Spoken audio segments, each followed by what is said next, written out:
Washington, he directed the Swedish horror masterpiece Let the Right One In, 2008.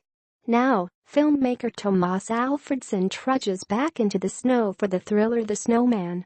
Based on the 2007 novel by Jo Nesbø, Detective Harry Hole, Michael Fassbender, investigates a missing woman whose scarf is found on a snowman in Oslo. He quickly realizes that it's the calling card of a serial killer who likes to decorate snowmen with grisly pieces of his victims.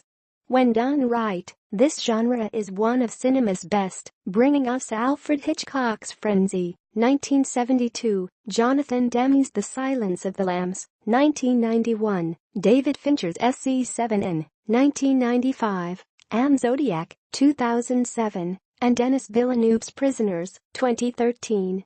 Yours truly loves nothing more than a well-crafted serial crime thriller, but this doesn't stand a snowball's chance in hell. The Snowman melts under a sluggish pace, complex plot and unintended predictability. That's not a knock on screenwriters Peter Stragan, Frank Hossein Amini, Drive, and Soren Sveistrup, The Killing, whose stellar track record precedes them. Alfredson even insists he wasn't allowed to shoot 10 to 15% of the script. Whatever the reason, the premise of Jack Frost meets Jack the Ripper works far better in the trailer than the movie. If you pay attention, you'll guess the killer's identity. If not, the pacing may lull you to sleep, leaving a story so complicated that you'll never catch up. Convoluted plot mechanics can still work under the right conditions, i.e. the big sleep, but here the atmosphere is an albatross with bloody snow that lacks the levity of Fargo, 1996. In 2017 terms, Wind River is more engrossing, Get Out is more symbolic, and It proves horror doesn't have to be humorless. Still, the script's biggest sin is the unnecessary framing device that opens the movie, showing the killer's backstory of painful childhood memories, as if diving into the snow globe of Citizen Kane with a bloodier rosebud.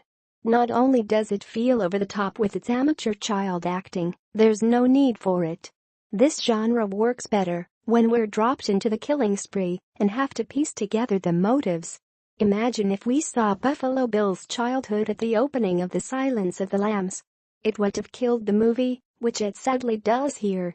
Oh well, at least the cast is deep with Fassbender, Rebecca Ferguson, Charlotte Gainsbourg and J.K. Simmons. Hats off to casting director Gina J., who previously landed Gary Oldman, Colin Firth and Benedict Cumberbatch in Alfredson's Tinker Tailor Soldier Spy, 2011. Watching the opening credits, your expectations will be set high with producer Martin Scorsese, Goodfellas, editor Thelma Schoonmaker, Raging Bull, cinematographer Diane Beebe, Memoirs of Acacia, and composer Marco Beltrami, The Hurt Locker. These master craftsmen sculpt a film that looks great, but can't overcome its inherent story flaws.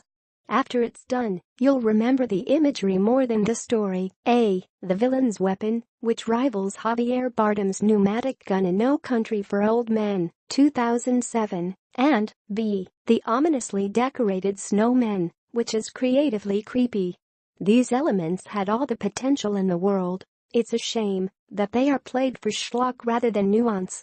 My advice: skip The Snowman and re-watch Alfredson's masterful vampire flick Let the Right One In, 2008, which remains arguably the best horror flick of the last 10 years. Even great filmmakers are allowed a few duds. Thumpity thump thump.